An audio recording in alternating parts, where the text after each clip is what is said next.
शिव पुराण के श्रवण की विधि तथा श्रोताओं के पालन करने योग्य नियमों का वर्णन। सौनक जी कहते हैं, महाप्राज्ञ व्यास शिष्य सूत जी आपको नमस्कार है।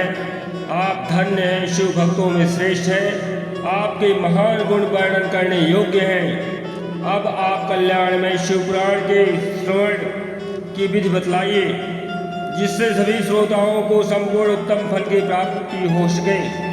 सूतोवाच, सूत जी कहते हैं, मुने सौनक, अब मैं तुम्हें संपूर्ण फल की प्राप्ति के लिए शिव पुराण के श्रवण की विधि बता रहा हूँ।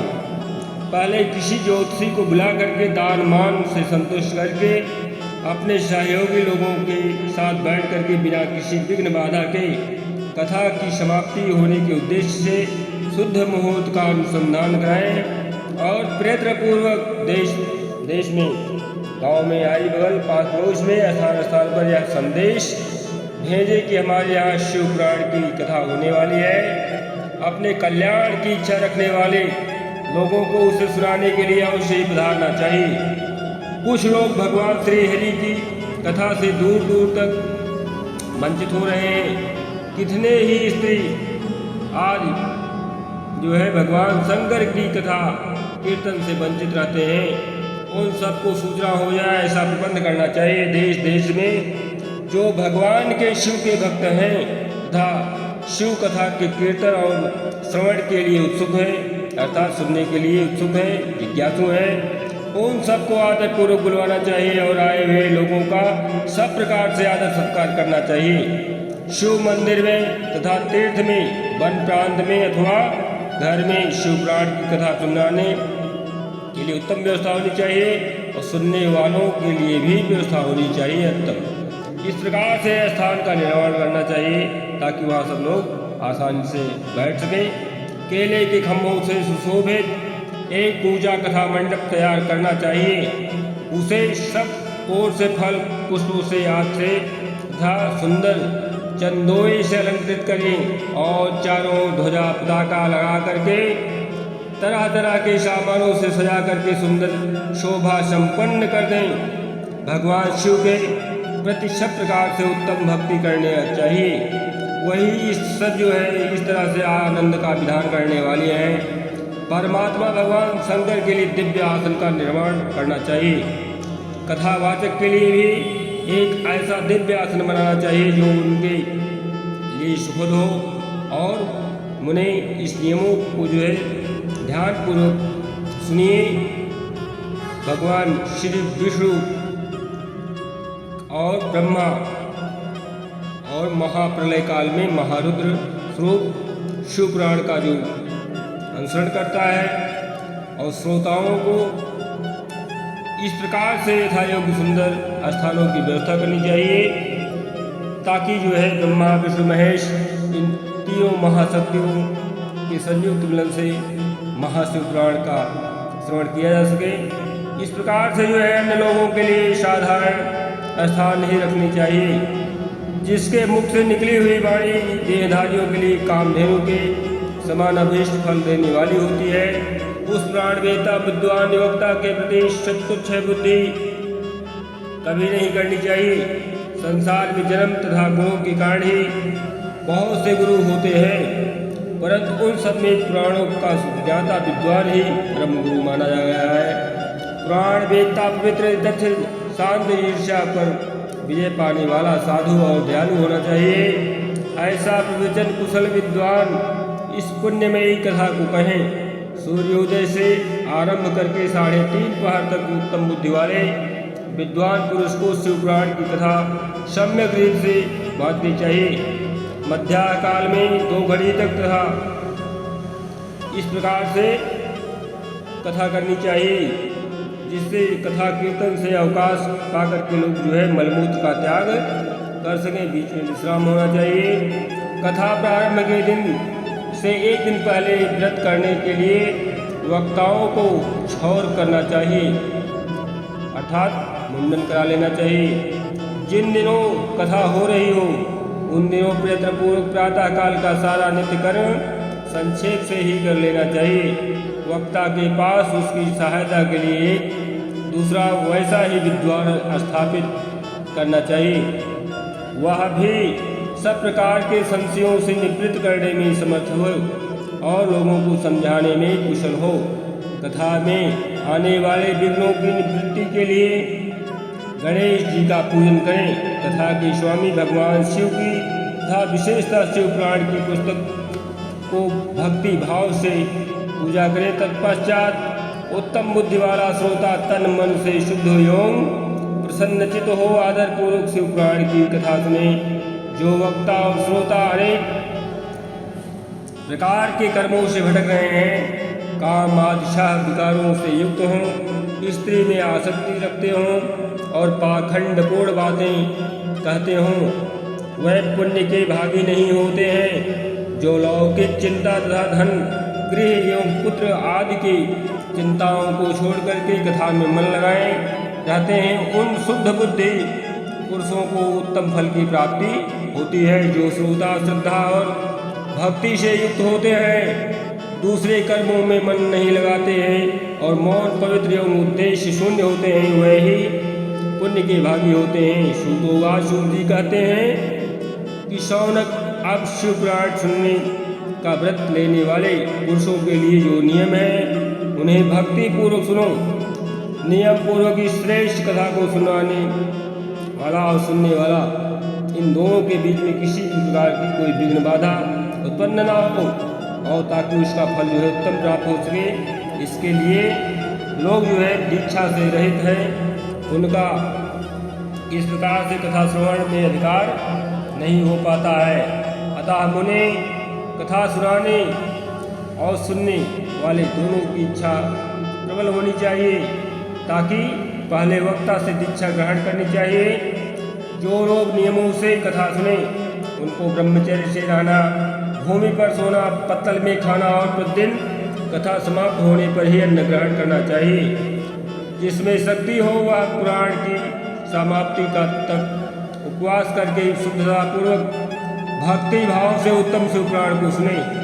इस कथा का व्रत करने वाले पुरुषों को प्रतिदिन एक ही बार हविष्यान्न करना चाहिए, अर्थात भोजन करना चाहिए, जिसे जो है ताकि कोई शारीरिक बाधा न पहुंच सके।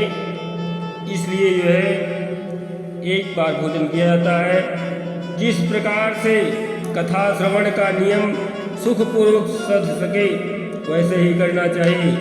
गरिष्ठ भोजन अर्थात अन्न, दाल, जला अन्न, सेम, मसूर, भाव दूषित तथा बासी अन्न को खा करके कथावृत्ति पुरुष कभी कथा को न सुने। जिसने कथा का व्रत ले रखा है वह पुरुष जो है प्याज, लहसुन, हींग, गाजर, मादक वस्तु तथा आमिष कहीं जाने वाली वस्तुओं को त्याग दे।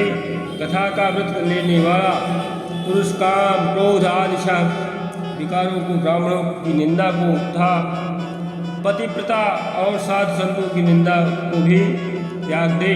कथावृत्ति पुरुष प्रतिदिन सत्य, सोच, दया, मौन, सरलता, विनय तथा हार्दिक उदारता इन सद्गुणों को सदा अपनाए रहे। श्रोता निष्काम हो या सकाम वह नियम पूर्वक कथा सुने। सकाम पुरुष अपनी अभीष्ट कामना को प्राप्त करता है और निष्काम पुरुष मोक्ष पा लेता है। दरिद्र, क्षय का रोगी, पापी, भाग्यहीन तथा संतान रहित पुरुष भी इस उत्तम कथा को सुने।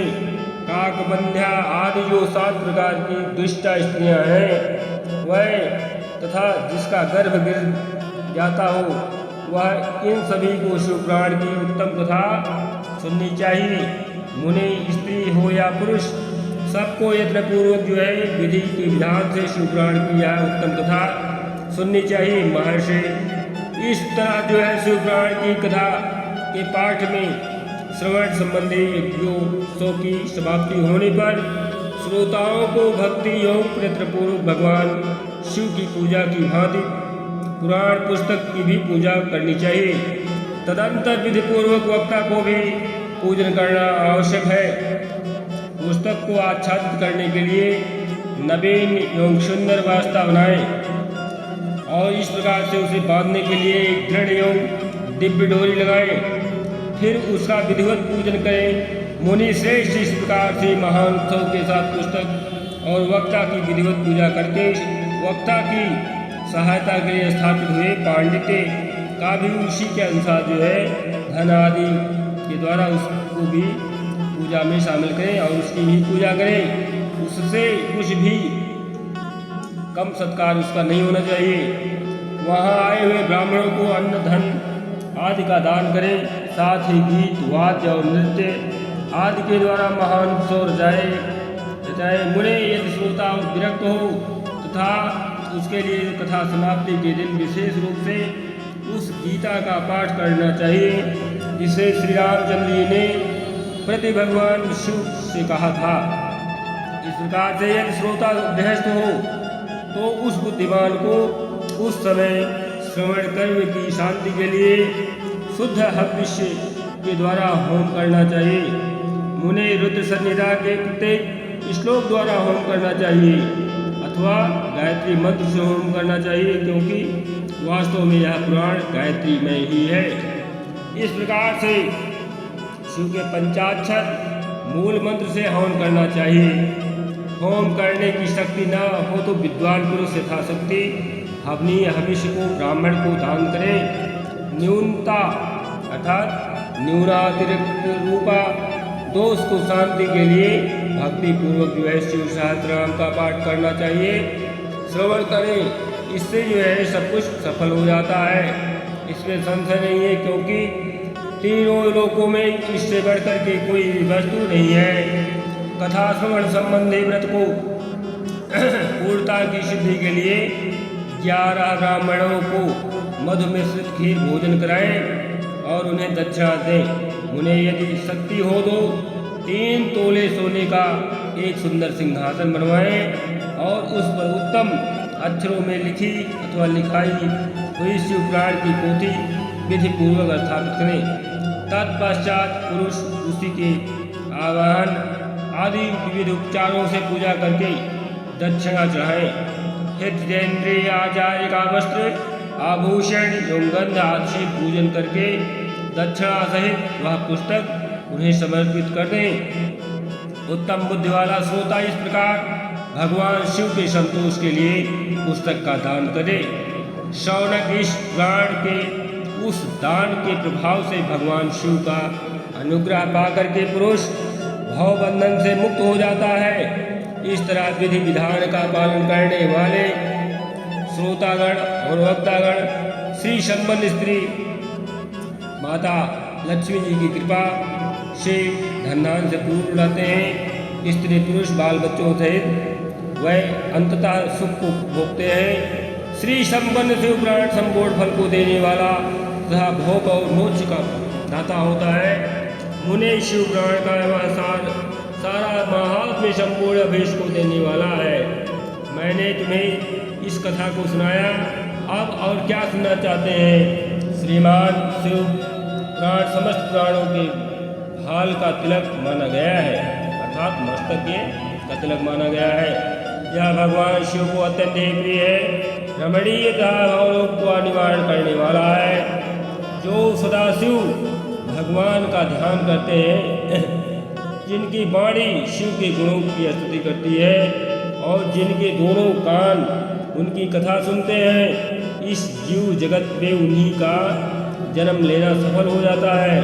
वह निश्चय ही संसार सागर से पार हो जाते हैं। भिन्न भिन्न प्रकार के समस्त गुण जिनके सच्चिदानंद में स्वरूप का कभी स्पर्श नहीं करते, जो अपनी महिमा से जगत के बाहर और भीतर भासमान है तथा जो मन के बाहर और भीतर वाणी एवं मनोवृत्ति रूप में प्रकाशित होते हैं, उन अनंत आनंद घन रूप परम शिष्य शिव की मैं रण लेता हूँ। अध्याय 6-7